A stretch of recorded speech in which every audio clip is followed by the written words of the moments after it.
الحمد لله رب العالمين والصلاة والسلام على نبينا محمد وعلى آله وصحبه أجمعين. رب اشرح لي صدري ويسر لي أمري واحلل عقدة من لساني يفقه قولي. آمين يا رب العالمين. اللهم تقبل منا ما كان صالحا وأصلح لنا ما كان فاسدا. ہم لوگ جنگ احزاب یا جنگ خندق کو پڑھ رہے تھے اور اس میں 3 لیکچر ہم نے کور کر لیا ہے. آج چوتھا لیکچر ہے. اور اگر آپ کو یاد ہو تو پچھلے لیکچر میں ہم نے منافقین کی صفات جو جنگ احزاب کے کانٹیکسٹ میں سورہ احزاب میں نازل ہوئی ہے اس کو کچھ قدر تفصیل کے ساتھ پڑھا تھا. جس طرح سے ہر موقع پہ، ہر جنگ کے موقع پہ خاص طور پہ جو منافقین کے اوصاف قرآن بیان کرتا ہے وہ ہم تھوڑی تفصیل سے پڑھتے ہیں. جیسے ہم نے یعنی ہجرت کے کچھ وقت بعد جو نفاق کے ابتدا کا دور تھا، تو ہم نے سورہ بقرہ کی روشنی میں منافقین کے اوصاف کو پڑھا تھا. پھر ہم نے جنگ احد میں منافقین کے اوصاف کو سورہ آل عمران کی روشنی میں پڑھا تھا. پھر ہم نے یہاں سورہ احزاب کے کانٹیکسٹ میں منافقین کی بعض صفات کو بیان کیا، اور ہم نے پھر یعنی جنگ کا ایک نقشہ آپ کے سامنے رکھ دیا تھا. کچھ جو مائنر اسکرمشز ہوئی ہیں ڈفرینٹ پارٹیز کے درمیان وہ بھی آپ کے سامنے رکھا تھا. تو انشاءاللہ تعالی اسی پہ بلڈ کرتے ہوئے آگے چلتے ہیں. آج ہم جو ہے رسول اللہ صلی اللہ علیہ وسلم کی مزید تدبیرات کو اور اس جنگ کے مزید واقعات کو پڑھیں گے. تو پہلی چیز جو اس کے بعد نبی صلی اللہ علیہ وسلم نے کی ہے اس کو سمجھتے ہیں. تو اگر آپ کو یاد ہو تو پورا قریش کا لشکر جو ہے، بلکہ قریش کا لشکر کہنا صحیح نہیں ہوگا کیونکہ یہ صرف قریش پہ مبنی نہیں تھا. قریش اور اس کے حلیف قبائل جو تھی ان کی تعداد 4,000 تھی. کل جو فوج کی تعداد تھی قریش اور ان کے حلیف قبائل کی وہ 4,000 تھی. باقی 6,000 پہ مبنی جو فوج تھی وہ غطفان اور اس کے حلیف ٹرائبس کی تھی. غطفان اور اس کے حلیف ٹرائبس کی فوج تھی. تو یہ بنیادی طور پہ دو بڑے قبیلے کی کمانڈرشپ میں، بڑی قبیلے کی لیڈرشپ میں یعنی غطفان اور قریش کے کمانڈرشپ میں یہ پوری فوج تیار ہوئی تھی جو 10,000 کی تعداد پہ مبنی تھی. اس کے ساتھ ساتھ ان کے سب سے بڑے سپورٹرز جو تھے، انٹرنل سپورٹرز جو تھے، وہ بنو قریظہ کے یہود تھے جو مدینے میں رہ کے جو ہے رسول اللہ صلی اللہ علیہ وسلم کے خلاف پلاننگ کر رہے تھے. اور میں نے بتایا تھا کہ بنو قریظہ کس طرح سے نبی صلی اللہ علیہ وسلم کے ساتھ غداری پہ راضی ہوئے. اس میں بھی بنو نذیر کے کا جو لیڈر تھا ہوئی بن اخطب، اس کا رول تھا. یہ باتیں پیچھے آ چکی ہیں. تو غطفان ایک کی پلیئر تھا اس جنگ کے اندر، ٹھیک ہے. اور غطفان کی فوج اور ان کے حلیف ٹرائبز کی فوج سب سے زیادہ بڑی تعداد میں مبنی تھی. یعنی اگر مین فورس دیکھا جائے تو سب سے زیادہ انہی کا تھا. لیکن اگر نوٹ کیجئے گا تو غطفان کا کوئی مقصد، یعنی غطفان کی جنگ جو رسول اللہ صلی اللہ علیہ وسلم سے تھی، نہ وہ کسی عقیدے کی بنا پہ تھی، نہ وہ کسی عصبیت کی بنا پہ تھی، بلکہ ان کی جنگ تھی مال و اسباب کے حصول کے لیے. وہ جانتے تھے کہ اگر مدینے پہ فتح ہو جاتے ہیں تو بہت سارا مال ہاتھ آ جائے گا. غطفان کا پرائم پرپس جو تھا وہ اکانومک لوٹ مار تھا، ہے نا. جس طرح قریش ایک عقیدے کی جنگ کے تحت اس جنگ کو دیکھ رہے تھے اور عصبیت کی جنگ یعنی ان کی اپنی ناک کا سوال تھا، ان کے اپنے یعنی قبائلی آن بان شان کا سوال تھا، اس طرح غطفان اس جنگ کو نہیں دیکھ رہے تھے. غطفان کا پوائنٹ آف ویو مختلف تھا. اس میں ایک چیز سمجھنی ضروری ہے کہ سیاسی معاملات کو نا بہت بلیک اینڈ وائٹ میں پینٹ نہیں کرنا چاہیے. ہم میں سے بہت سے بھائی ایسے ہوتے ہیں جو یعنی صحیح دینی جذبے کے باوجود بعض معاملات کی کمپلیکسٹی نہیں سمجھتے، ہے نا. سیاسی معاملات جو ہیں بہت بلیک اینڈ وائٹ نہیں ہوتے ہیں. سیاسی تمام پارٹیاں جو ہوتی ہیں، تمام دشمنان جو ہوتے ہیں سیاسی نوعیت کے، وہ سب کے سب ایک جیسے نہیں ہوتے. سب کے ہدف اور مقاصد جو ہے وہ ایک نہیں ہوتے، نہ ایک نوعیت کے ہوتے ہیں. اس کے باوجود کہ الکفر ملت واحدہ، کہ تمام کفار جو ہیں ایک ملت کا حصہ ہیں، لیکن ان میں تناسب اور ان میں جو ہے درجہ کفر کا فرق ہوتا ہے نا. اسی طرح یعنی ہر جماعت کا اور ہر فوج کا ایک اپنا مقصد ہوتا ہے. تو اسی طرح نبی صلی اللہ علیہ وسلم سے زیادہ بہتر ان باریکیوں کو کون سمجھ سکتا تھا. چنانچہ ہم دیکھتے ہیں کہ رسول اللہ صلی اللہ علیہ وسلم نے اس بات کو بہت اچھے طریقے سے سمجھا، اور یہ جانتے تھے کہ غطفان کا مقصد وہ نہیں ہے اور ویسا نہیں ہے جیسا کہ قریش کا ہے. اس بات کو مد نظر رکھتے ہوئے رسول اللہ صلی اللہ علیہ وسلم نے یہ سوچا ہے کہ اس موقع پہ ہم کیوں نہ غطفان کو نیوٹرلائز کر دیں، اس جنگ سے ہٹا دیں. اب ظاہر ہے غطفان اتنی بڑی فوج لے کے آئے ہیں تو وہ جنگ سے نبی صلی اللہ علیہ وسلم کے کہنے پہ تو نہیں ہٹ جائیں گے، ہے نا. وہ تو ان سے لڑنے آئے ہیں. تو یہ نوٹ کرنا چاہیے کہ ایسے موقع پہ دشمن کا پرپس کیا ہے. پرپس یہ تھا غطفان کا کہ ہم کو مدینے کی پیداوار، مدینے کا مال، مدینے کی کھجوریں، مدینے کا ایگریکلچرل، مدینے کی اکانومی پہ تھوڑا قبضہ ہو جائے، کچھ اچھا خاصا مال ہاتھ آ جائے. اس بات کو بھلی بھانتی سمجھتے ہوئے رسول اللہ صلی اللہ علیہ وسلم نے یہ یہ غطفان سے صلح کا ارادہ کیا، اس بات پہ صلح کا ارادہ کیا کہ ون تھرڈ پروڈکشن جو ہے مدینے کی اس سال کی ہم جو ہے دے دیں گے، اس سال کی پروڈکشن ون تھرڈ جو ہے ہم غطفان کو دیں گے، اور اس بنا پہ وہ ہمارے اور قریش کے درمیان میں سے ہٹ جائیں۔ اب آپ تصور کیجئے غطفان اور ان کے حلیف ٹرائبس اگر 6,000 کی فوج لے کے ہٹ جاتے تو قریش 4,000 بچتے، اور مدینے میں تقریباً مسلمان فوجیوں کی تعداد جو ہے وہ 2-2.5 ہزار سے اوپر تھی۔ تو صحابہ 2-2.5 ہزار کے لیے 4,000 قریش کا مقابلہ کرنا بہت آسان ہو جاتا۔ اس کا مطلب یہ نہیں تھا کہ قریش بزدل یا معاذ اللہ ایسا، یہ نہیں، قریش یعنی کفار ہونے کے باوجود بڑے بہادر اور شجاعت والے تھے، لیکن 4,000 ورسز 2,000 اتنا مشکل پروپورشن نہیں تھا صحابہ کے لیے، کیونکہ ایمان اور جو اللہ تعالیٰ کے لیے قربانی کا جذبہ جو کوٹ کوٹ کے صحابہ میں بھرا ہوا تھا، اس کے ساتھ 4,000 کا مقابلہ کرنا ریلیٹیولی آسان تھا۔ تو اس چیز کو مد نظر رکھتے ہوئے نبی صلی اللہ علیہ وسلم نے یہ پرپوزل دیا اور غطفان کے لیڈر سے بات چیت شروع کی، ہے نا؟ تو غطفان کے 10 جو قبیلہ غطفان کے 10 بڑے بڑے رؤسا تھے، جو قبائلی لیڈرز تھے، ان کو بلایا اور ان کے ساتھ بیٹھ کے یہ پرپوزل رکھا، ٹھیک ہے؟ اچھا، یہ نوٹ کیجئے کہ ابھی یہ پیس ٹریٹی یا یہ پیکٹ طے نہیں پایا تھا، یہ پیکٹ طے نہیں پایا تھا۔ تو یہ پوائنٹ بہت اہم ہے، کیونکہ پیکٹ جب طے پا جائے تو اس کے احکامات اسلامی اعتبار سے تبدیل ہو جاتے ہیں، اور جب صرف پرپوز کیا اور دونوں پارٹی ابھی ایگری نہیں کی ہیں یا آپس میں ڈسکشن کر رہی ہیں تو ان کے احکامات الگ ہو جاتے ہیں فقہی اعتبار سے۔ اس فرق کو سمجھ لیجیے۔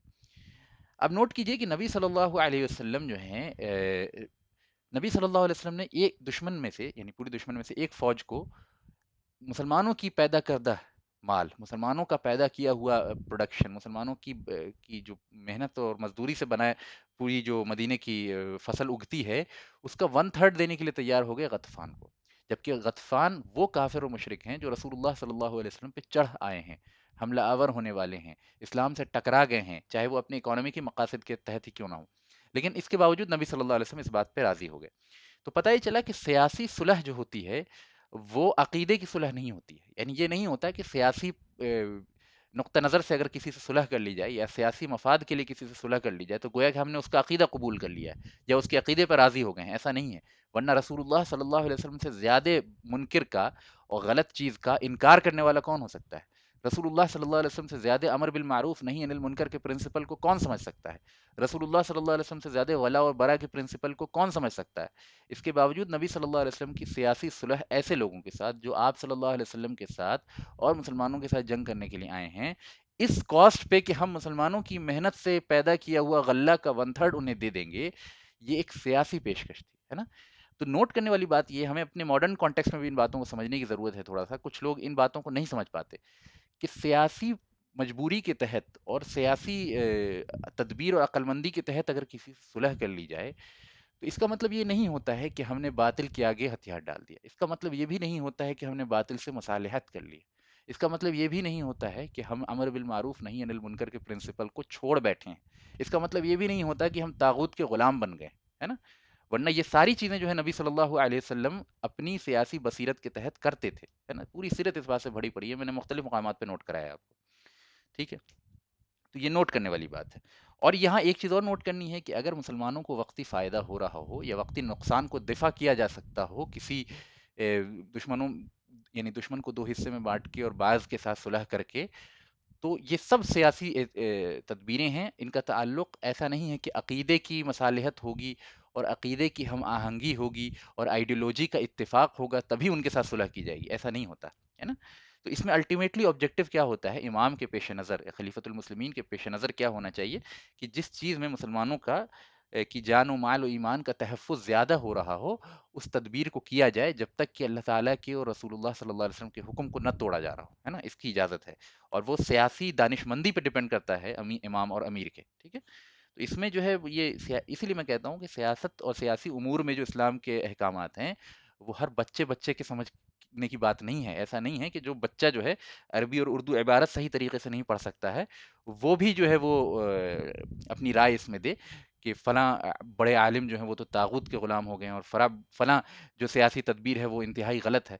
یہ ایٹیٹیوڈ غلط ہے، کیونکہ ہم سیرت سے اور رسول اللہ صلی اللہ علیہ وسلم کی زندگی سے اور فقہ سے ہماری یعنی وابستگی بہت کم ہوتی ہے، تو اسی طرح کے ہم بلیک اینڈ وائٹ اوپینین رکھتے ہیں، تو سمجھنا ضروری ہے۔ یہ ساری چیزیں ڈیپینڈ کرتی ہے کہ ایک بہت بڑا مجتہد، بہت بڑا امام، بہت قابل عالم جو ہے، وہ اپنی سیاسی دانشمندی اور بصیرت کے بنا پہ اگر کسی صلح کو ضروری سمجھتا ہے مسلمانوں کے بینیفٹ کے لیے، تو بالکل وہ کر سکتا ہے نا، جب تک کہ اس سے اللہ اور اس کے رسول صلی اللہ علیہ وسلم کا حکم نہیں ٹوٹتا ہے۔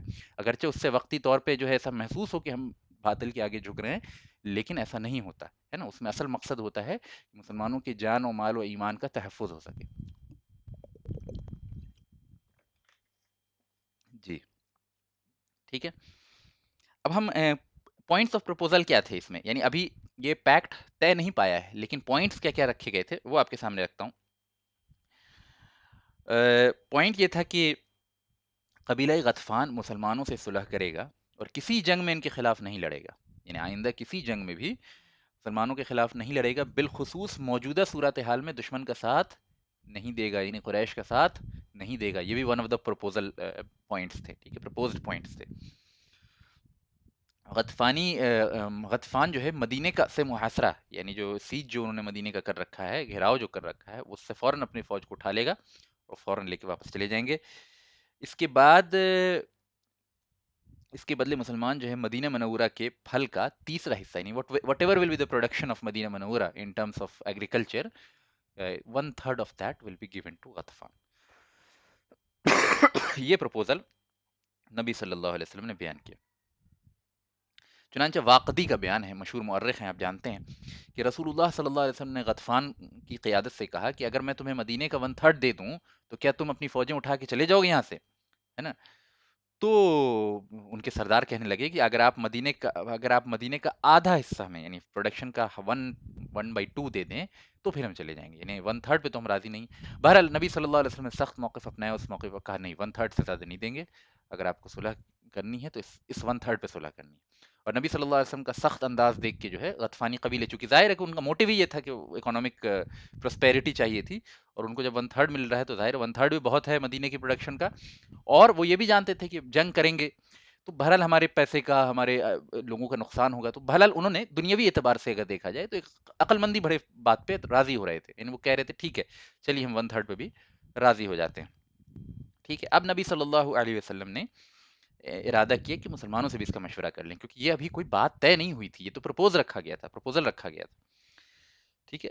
یہاں ایک شارٹ پوائنٹ اور نوٹ کر لیجئے کہ ایک عقل مند سیاسی امیر جو ہوتا ہے مسلمانوں کا، جو اسلامی طریقے پہ یعنی اسلامی شرعی قوانین کے تحت رول کرتا ہے، اس کے اندر بصیرت ہونی چاہیے، سمجھداری بہت ہونی چاہیے، وہ جاننا چاہیے کہ اس کے مختلف دشمنان جو اس کے اوپر ٹوٹ پڑے ہیں ان میں سے کس کا مقصد کیا ہے، یعنی بہت ہی بھونڈی طریقے سے تمام لوگوں کو ایک نگاہ سے نہیں دیکھنا چاہیے، بلکہ انتہائی ذہانت اور عقل مندی سے مختلف دشمنوں کے مختلف اہداف، مختلف دشمنوں کے مختلف آبجیکٹیوز کو سمجھنا ضروری ہے نا، اور پھر ان میں سے جس کی جو کمزوری ہے اس کو جنگی صورتحال میں ایکسپلائٹ کرنا بھی یہ ایک عقل مند امیر کی صلاحیت اس کے اندر یہ ہونی چاہیے، اور ذہین ہونا بہت ضروری ہے۔ یعنی ایک آدمی کے لیے میں یہ اس لیے کہتا ہوں کہ تین اوصاف ایسے ہیں جو ایک مسلمانوں کے امیر کے اندر ہونا چاہیے، ہے نا، جس بھی مرتبے پہ، اور جتنے اونچے مرتبے کا امیر ہے اتنا زیادہ وہ چیز ہونی چاہیے۔ پہلی چیز تقوی، تقوی بہت ہونا چاہیے، ظاہر ہے کہ بغیر اس کے تو یعنی پھر تو وہ پاور جو ہے کرپٹ ہی کرے گا اس کو۔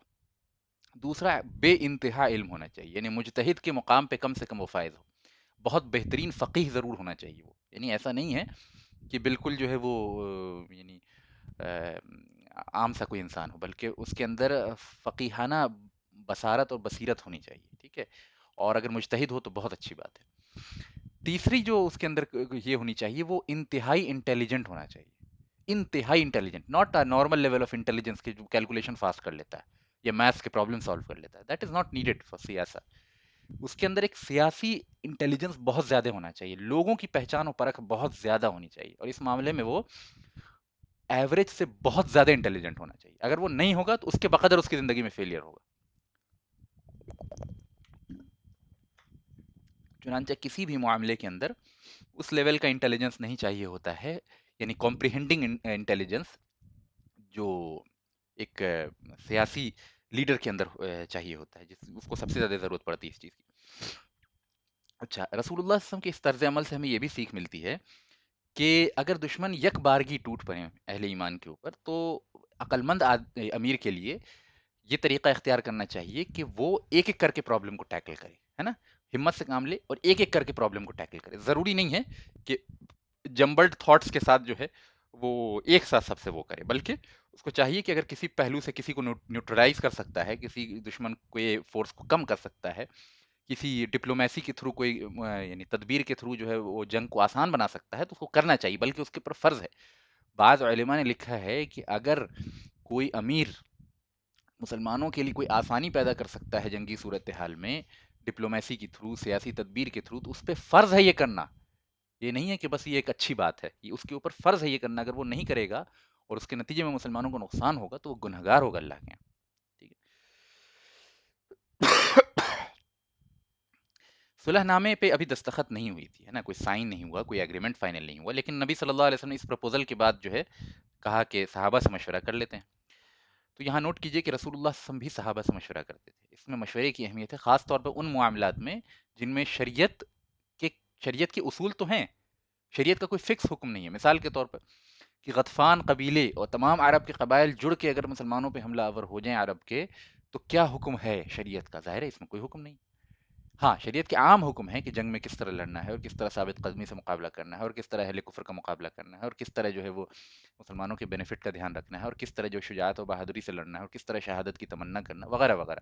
لیکن کسی اسپیسیفک کیس میں اگر ایسی صورتحال ہو جائے تو کیا ہونا چاہیے؟ تو جنرل پرنسپل جو شریعت کے ہیں ان کو استعمال کر کے پھر اس میں حکم نکالا جاتا ہے.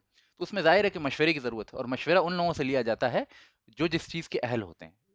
یعنی اگر کوئی بیماری ہے تو مشورہ ڈاکٹر سے لیا جائے گا، کوئی تعلیمی معاملہ ہے تو جو ایجوکیشنلسٹ ہیں ان سے لیا جائے گا، ہے نا، کوئی کنسٹرکشن کا معاملہ ہے تو جو سول انجینئرس ہیں ان سے لیا جائے گا. اسی طرح کوئی فقہی معاملہ ہے تو جو بڑے علماء ہیں، جو سینئر علماء ہیں ان سے لیا جائے گا. اسی طرح کوئی سیاسی معاملہ ہے تو جو بڑے علماء کے ساتھ ساتھ سیاسی بصیرت رکھتے ہیں پھر ان سے لیا جائے گا، یعنی جن میں یہ دونوں اوصاف جمع ہو جائیں. تو ہم جانتے ہیں کہ جو مدینے کے وہ صحابہ تھے جو اپنی سیاسی بصیرت کے لیے نون تھے، ان میں بہت بڑا نام جو ہے وہ سعد بن معاذ رضی اللہ عنہ کا ہے اور سعد بن عبادہ رضی اللہ عنہ کا ہے. چنانچہ آپ صلی اللہ علیہ وسلم نے ان سے مشورہ کیا. ٹھیک ہے، اس مشورے کے نکات کو سمجھنے کے لیے ایک پوائنٹ نوٹ کر لیجئے، ایک ذرا بیک گراؤنڈ بتا دوں کہ غطفان پہلے سے بھی مضبوط قبیلہ تھا، یعنی اسلام کے آنے سے پہلے بھی مضبوط قبیلہ تھا، اور ہمیشہ سے مدینہ کی پیداوار پہ غطفان کی نگاہ رہی تھی اسلام کے آنے سے پہلے بھی. تو انصار جو مدینہ کے تھے، یعنی اوس و خزرج جو اسلام کے آنے سے پہلے جو تھے، انہوں نے اس موقع پہ بھی کبھی بھی غطفان کو موقع نہیں دیا تھا کہ مدینہ کی پیداوار میں سے کچھ حصہ لے لیں یا کچھ مدینہ کے اوپر چڑھائی کا موقع دے دیں، ہے نا. تو غطفان ہمیشہ چاہتا تھا اس چیز کو، لیکن کبھی بھی انہوں نے موقع نہیں دیا. یہ پوائنٹ نوٹ کرنا ضروری ہے کیونکہ دور جاہلیت میں بھی جو ہے اوس و خزرج نے غطفان کے آگے کبھی یعنی اپنی پیداوار نہیں رکھی تھی، ہے نا. تو یہ پوائنٹ نوٹ کرنا ضروری ہے کیونکہ اس پروپوزل کے تحت جو رسول اللہ صلی اللہ علیہ وسلم نے پروپوز کیا تھا غطفان کو، اس پروپوزل کے تحت انصار مدینہ کی پروڈکشن کا 1/3 حصہ غطفان کو جانا تھا. ٹھیک ہے، یہ نوٹ کر لیجیے، یہ کنٹراسٹ. چنانچہ سعد بن معاذ اور سعد بن عبادہ جو دو چیف لیڈرز ہیں مدینہ کی، انہوں نے رسول اللہ صلی اللہ علیہ وسلم سے پوچھا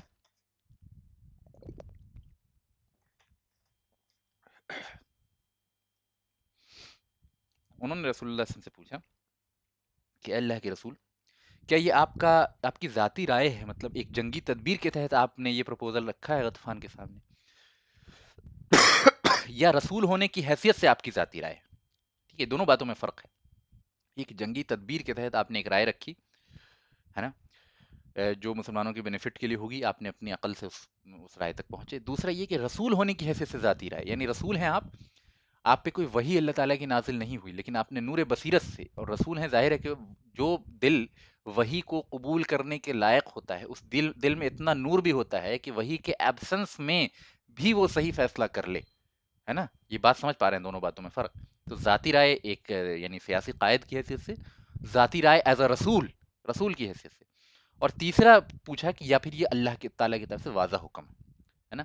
تو نبی صلی اللہ علیہ وسلم نے فرمایا کہ بل شیئن اصنعوه لکم، کہ یہ تو ایک ایسی چیز جو میں نے تمہارے لیے ایک تدبیر نکالی ہے، کیونکہ میں دیکھ رہا ہوں، واللہ کیونکہ میں دیکھ رہا ہوں، ما اصنع ذلك الا لانی رأيت العرب رمتکم عن قوس واحدة وكلبؤكم أي اشتدوا عليكم من كل جانب فأردت أن أكثر عنكم من شوكتهم إلى أمر ما.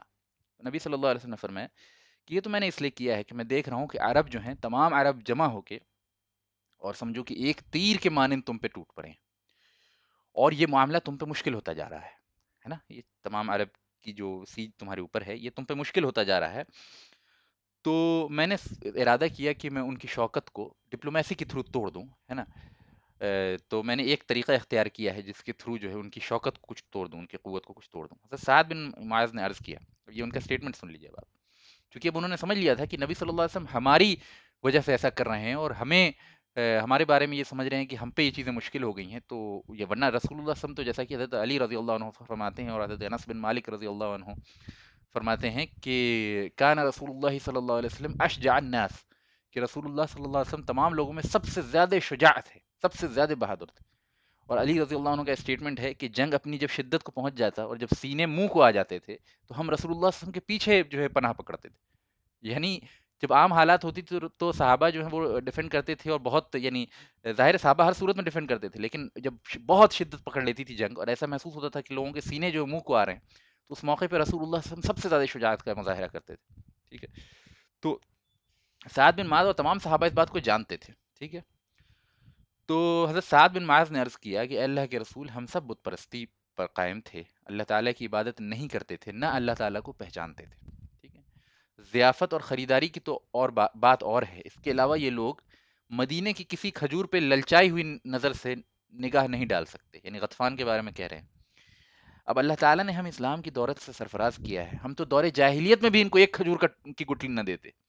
اس کے ذریعے سے اسلام کے ذریعے سے اللہ تعالیٰ نے ہمیں سیدھی راستے پہ چلایا ہے. آپ کی اور اسلام کی برکت سے ہمیں یہ اعزاز حاصل ہوا ہے. اب کیا ہم انہیں اپنے مال میں سے حصہ دے دیں گے؟ اللہ کی قسم ہمیں اس کی ضرورت نہیں. ہماری طرف سے انہیں تلوار کے سوا کوئی عطیہ نہیں ملے گا، یہاں تک کہ اللہ تعالیٰ ہمارے اور ان کے درمیان فیصلہ کر دے گا. یہ سعد بن معاذ کا پرجوش خطاب تھا اس موقع پہ، تاکہ نبی صلی اللہ علیہ وسلم کو اطمینان دلایا جائے کہ اللہ کے رسول، ہم کسی کمزوری پہ، ہماری کمزوری کی وجہ سے آپ پہ ایسا فیصلہ نہ لیں. اور یہ ایک بہت ہی بہترین فوجی کمانڈر جو ہوتا ہے، جو اپنے امیر کو مطمئن کرنے کا جو طریقہ ہوتا ہے، وہ اس سے بہتر طریقہ نہیں ہو سکتا. کہ پہلے ادب کے لحاظ کو ملحوظ رکھتے ہوئے پوچھا ہے کہ اگر آپ ہمارے کمزوری کی بنا پہ یہ بات کہہ رہے ہیں کہ عرب ہم پہ ٹوٹ پڑے ہیں وغیرہ وغیرہ، تو پھر ہماری یہ رسپانس ہے کہ اللہ کی قسم کھجور کی ایک گٹھلی بھی ہم غطفان کو نہیں دیں گے. ٹھیک ہے. لیکن ہاں، اگر آپ نے یعنی رسول ہونے کی حیثیت سے یہ بات کہی ہے اور ہماری کمزوری کی بنا پہ نہیں کہی ہے، یا اللہ تعالیٰ نے واضح کوئی بات کہی ہے، تو ظاہر ہے پھر سر تسلیم خم ہے، پھر آپ کی تمام باتوں کو ہم قبول کرتے ہیں اور اس پہ چوں چرا بھی نہیں کرتے. تو نبی صلی اللہ علیہ وسلم کا چہرہ جو ہے بشاشت سے کھل اٹھا، اور آپ نے فرمایا انت وذاک. یہ تعبیر ہے عربی میں، اس کا لٹرل مطلب تو یہ ہوتا ہے کہ انت وذاک یعنی تم اور وہ. لیکن اس کا یعنی ریئل میننگ یہ ہوتا ہے، یعنی جس کانٹیکس میں بولا جاتا ہے، تو یہ ایک مطلب ایک بات کو ختم کرنے کی اس میں ہوتا ہے کہ چلیے تب تو بات طے ہو گئی. ہم لوگ اپنی زبان میں کہتے ہیں نا کہ ٹھیک ہے پھر تو کوئی بات ہی نہیں. جو اس طرح کہتے ہیں، یہ تعبیر ہے اصل میں یعنی روح کے اعتبار سے. لیکن لفظی معنی جو ہے اس کا وہ نہیں ہوتا. لفظی معنی ہے انت وذاک، مطلب تم اور وہ، ہے نا. لیکن یہ کئی موقع پہ اللہ کے نبی صلی اللہ علیہ وسلم نے یہ تعبیر استعمال کی.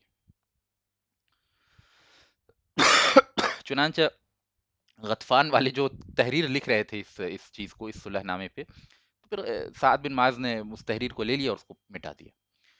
نوٹ کرنے والی بات یہ ہے کہ صلح ہوئی نہیں ہے نا. صلح ہونے سے پہلے یہ بات طے پا گئی کہ یہ صلح نہیں ہوگی.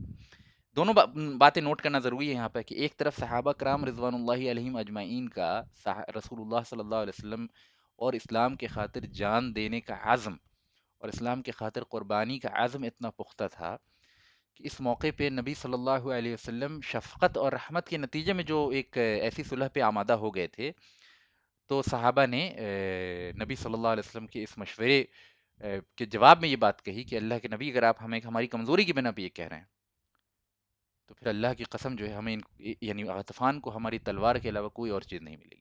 ٹھیک ہے. دونوں باتیں نوٹ کیجیے. ایک یہ کہ اگر واقعی مسلمان مضبوط ہوں تو اس طرح کی صلح ان کے لیے مناسب نہیں ہے. ٹھیک ہے. اور یہ ڈپینڈ کرتا ہے اہل ایمان کتنا ایمانی قوت رکھتے ہیں، کتنا عزم رکھتے ہیں، کتنی ہمت رکھتے ہیں، کتنا حوصلہ رکھتے ہیں، اس پہ ڈپینڈ کرتا ہے. ٹھیک ہے. اس لیے امیر کے لیے ضروری ہے کہ وہ اپنے یعنی جو یعنی اہل العقل جس کو کہتے ہیں، عقل والوں سے جو مشورہ کرے، جس کو ہمارے ہاں اصطلاح میں اہل الحل والعقد کہتے ہیں، ہے نا. یعنی جو اسلامی سیاسی ٹرمز ہیں ان میں سے ایک یہ ہے اہل الحل والعقد. یہ وہ لوگ ہیں، حل کہتے ہیں کسی بھی چیز کو سالو کرنے کو، عقد کہتے ہیں کسی چیز کو باندھنے کو. تو گویا باندھنے اور کھولنے کا کام جو کرتے ہیں، یعنی گویا کہ پورے معاملات کو مسلمانوں کے جو لوگ سنبھالتے ہیں، جو چیف لیڈرز ہوتے ہیں ہے نا اسلامی ریاست میں، ان سے مشورہ ضرور کریں، ہے نا۔ تو اس مشورے کے نتیجے میں یہ بات سامنے آئی، تو دونوں چیزیں ہیں، ایک یہ کہ یہ صلح نامہ نہیں لکھا گیا، یہ صلح نامہ کے لیے رسول اللہ صلی اللہ علیہ وسلم تیار تھے، یہ اس بات کی دلیل ہے کہ یہ جائز ہے اس طرح کی صلح، ٹھیک ہے، اور اس کے سارے نکات ہم نے پہلے بیان کر دیے۔ اور صحابہ نے اس صلح نامے کو قبول نہیں کیا نبی صلی اللہ علیہ وسلم سے یعنی پوری معاملے کی تفتیش کر لینے کے بعد، یہ اس بات کی دلیل ہے کہ اگر اہل ایمان صاحب قوت، قوت سے مراد صرف یعنی صرف میٹیریل قوت نہیں بلکہ عزم اور ہمت اور ایمان کی بات ہے یہاں، تو اگر وہ عزم و ہمت و ایمان میں بہت بلند ہوں تو پھر ان کو جو ہے ان کے لیے مناسب ہے کہ اہل کفر سے دب کے صلح نہ کریں، ٹھیک ہے۔ تو یہ موقع موقع کی بات ہے، یہ سیاسی بصیرت کی بھی بات ہے، یہ ایمان، عمل اور تقوی کی بھی بات ہے، یہ جوش اور بہادری اور شجاعت کی بھی بات ہے، اور یہ پھر علم اور فقہ اور ان سب چیزوں کی سمجھ کی بھی بات ہے، ٹھیک ہے۔ ٹھیک ہے، آگے چلتے ہیں۔ اچھا، نبی صلی اللہ علیہ وسلم جو مشورہ کرتے ہیں صحابہ سے، اکثر موقع پہ ہم دیکھتے ہیں، اس سے شورا کی اہمیت کا پتہ چلتا ہے، یعنی ڈسپائٹ دا فیکٹ کہ ہی واز رسول اللہ صلی اللہ علیہ وسلم، اگر انہوں نے ایک جملے میں کوئی بات کا فیصلہ کر لیا ہوتا تو بالکل کوئی حرج کی بات نہیں تھی اور بالکل آپ کی شان کے مطابق تھی، کیونکہ رسول کو غیر رسول کیسے مشورہ دے سکتا ہے؟ لیکن آپ صلی اللہ علیہ وسلم ایک نمونہ چھوڑنا چاہتے تھے کہ ہمیشہ جو صاحب عقل لوگ ہیں یا جو صاحب فراست ہیں یا جو کمپیٹنٹ لوگ ہیں کسی بھی فیلڈ کے، ان سے مشورہ کرنا چاہیے، ڈسپائٹ دا فیکٹ کہ آپ دنیا کے سب سے بڑے، یعنی مثال کے طور پر لیٹ اس سپوز کہ میں دنیا کا سب سے بڑا ڈاکٹر ہوں اور کوئی نیا میڈیکل مسئلہ آ جاتا ہے، تو باقی اور جو بڑے ڈاکٹرز ہیں ان کے ساتھ مجھے مشورہ کرنا چاہیے، یہ نہیں سوچنا چاہیے کہ میں سب سے بڑا ڈاکٹر ہوں تو میری بات جو سمجھ میں آ گئی ہے بس وہی صحیح ہے، نہیں۔ جب یہ رسول اللہ صلی اللہ علیہ وسلم نے اپنے عمل سے ثابت کیا کہ آپ سے زیادہ بہتر جو ہے حقیقت کو کوئی نہیں سمجھ سکتا تھا، پھر بھی آپ جو ہے صحابہ سے مشورہ کرتے تھے، تو دوسرا ہر شخص جو ہے اس مشورے کا، اس شورا کے یعنی اس شورا کے انداز کا مزید محتاج ہے۔ لیکن شورا کا مطلب یہ نہیں ہوتا جس کو ہم ڈیموکریٹک ووٹنگ کہتے ہیں، اس سے مراد شورا نہیں ہے، شورا وہ نہیں ہوتا، شورا اس سے بہت مختلف چیز ہے، شورا میں صرف کمپیٹنٹ لوگ ہوتے ہیں، اور کمپیٹنسی جو طے کرتی ہے، وہ کمپیٹنسی اس بات سے ڈیسائیڈ نہیں ہوتی کہ تمام لوگ مل کے جو ہیں یا سب سے زیادہ کس کو لوگ ووٹ دیتے ہیں، اس کے بیسس پہ کمپیٹنسی طے نہیں ہوتی، کمپیٹنسی طے ہوتی ہے دوسرے کمپیٹنٹ لوگوں کی شہادت سے، ہے نا۔ مثال کے طور پہ آپ کسی کو ڈاکٹر اس بنا پہ نہیں بنائیں گے کہ تمام اس گاؤں اور شہر کے تمام لوگ جو ہیں وہ چاہتے ہیں کہ یہ ڈاکٹر بنے، وہ اچھا ڈاکٹر ہے یہ کیسے ثابت ہوگا کہ دوسرے بڑے ڈاکٹرز جو ہیں وہ اس کے اچھے ہونے کی گواہی دیں، ہے نا۔ تو کمپیٹنسی اسسمنٹ جو ہوتا ہے وہ دوسرے کمپیٹنٹ لوگ ہی کر سکتے ہیں، صرف اکثریت کی تعداد کے بنا پہ کوئی آدمی کمپیٹنٹ نہیں ہو سکتا ہے۔ تو شورا کا بنیادی اختلاف جو جمہوری نظام سے ہے وہ یہ ہے کہ جمہوریت میں گنتی کی اہمیت بہت ہے، اس کے مقابلے میں شورا میں جو اہمیت ہوتی ہے وہ کمپیٹنٹ لوگوں کی باڈی ہوتی ہے، جس سے جو ہے امیر المؤمنین کو مشورہ کرنا ہوتا ہے نا، یا امام وقت کو مشورہ کرنا ہوتا ہے۔ تو یہ بنیادی فرق ہے، اور بھی بہت سارے فرق ہیں لیکن ابھی ہم اس کی تفصیل میں نہیں جائیں گے۔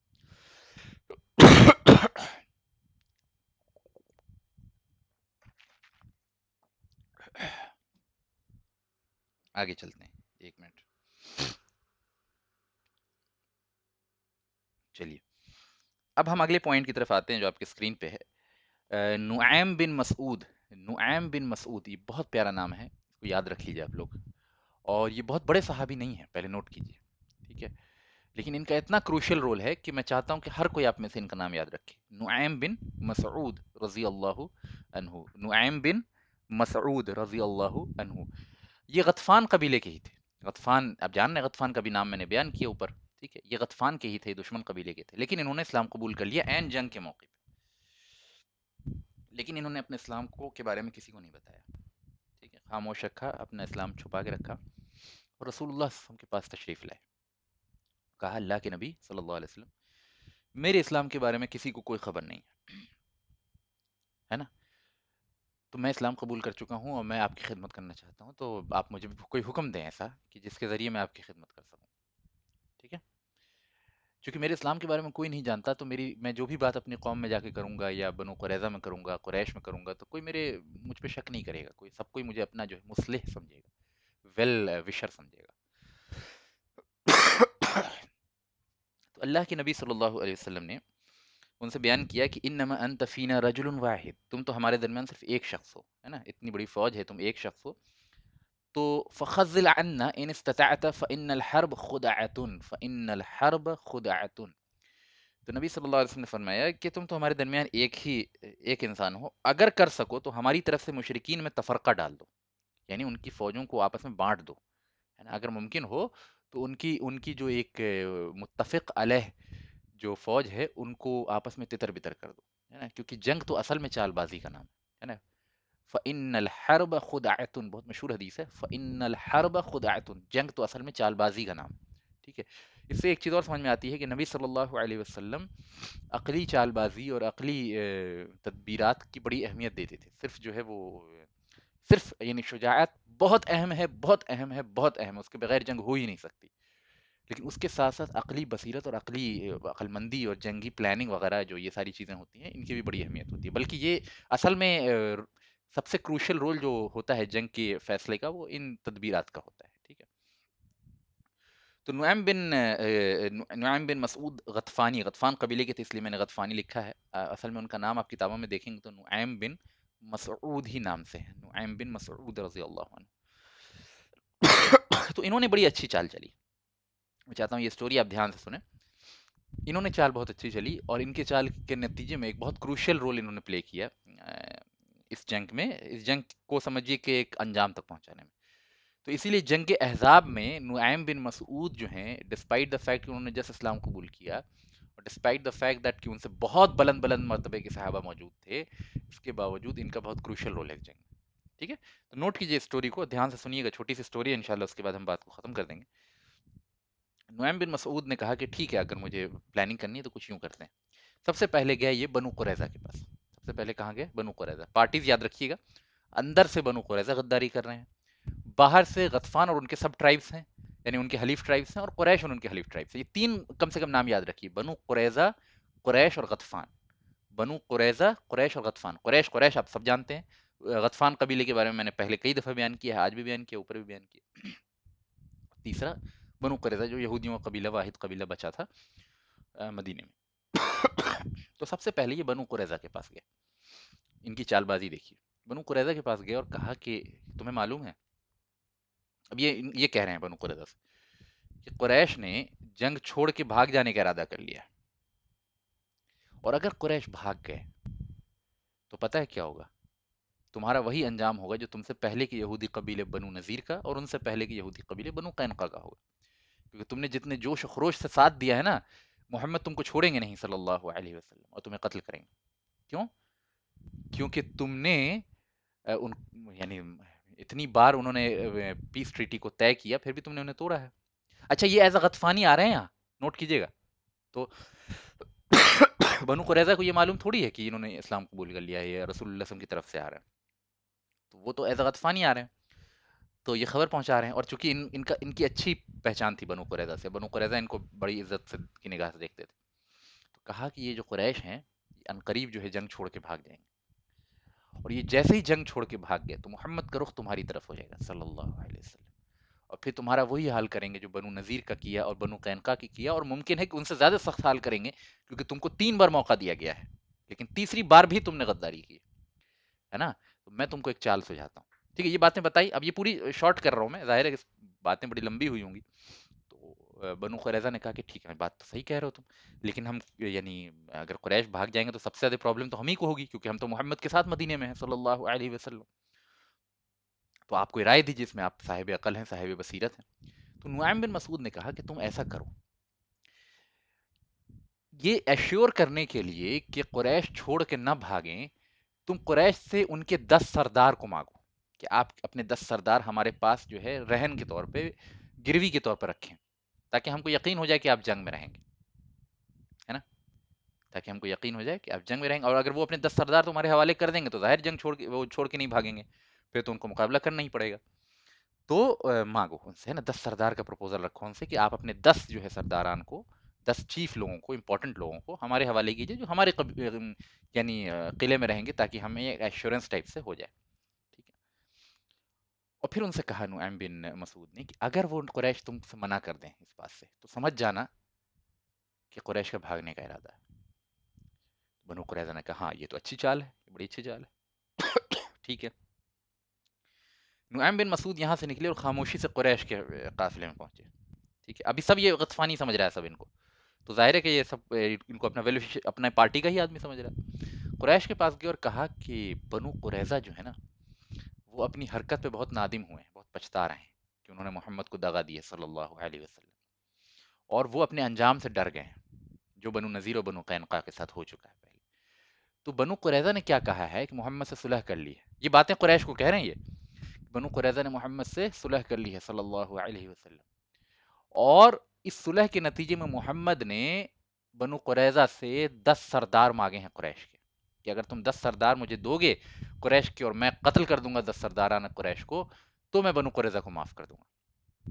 تو بنو قریظہ ان قریب تم سے 10 تمہارے سردار مانگیں گے اور تم سے بہانہ کر کے مانگیں گے کہ بھائی ایسی ایسی باتیں ہیں، اور وہ اصل میں محمد کو ہینڈ اوور کر دیں گے وہ 10 سرداران، تاکہ وہ تمہارے 10 سرداران قتل ہو جائیں اور محمد جو ہے راضی ہو جائیں بنو قریظہ سے صلی اللہ علیہ وسلم۔ ٹھیک ہے، آپ دیکھیے کہ یعنی فیکٹ وہی ہے کہ بنو قریظہ کو انکریج کیا ہے کہ قریش سے 10 لوگ مانگیں، اور ایک پوائنٹ آف ویو ان کے سامنے رکھا کہ یہ ریزن ہے نا، اس ریزن سے تمہیں مانگنا چاہیے کہ قریش تو بھاگنا نکل جائیں، اور قریش سے کہا کہ ہم قریب تم سے مانگیں گے کیونکہ ان میں محمد میں صلح ہو گئی ہے اور وہ اپنے کیے پہ پچھتا رہے ہیں کہ ہم تو محمد کے ساتھ دغا بازی کر بیٹھے صلی اللہ علیہ وسلم، تو ہم وہ تم سے قریش سے 10 سرداران مانگیں گے تاکہ محمد کو ہینڈ اوور کر دیں صلی اللہ علیہ وسلم، اور وہ ان 10 سرداران کو قتل کر دیں گے محمد صلی اللہ علیہ وسلم، اور تم جو ہو تم محروم ہو جاؤ گے اپنے 10 سرداران سے، تو جب اگر وہ تم سے مانگیں 10 آدمی اپنے تو ہرگز نہ دینا انہیں۔ قریش نے کہا ہاں یہ بہت بہت اچھی بات آپ نے کہی ہے، ٹھیک ہے۔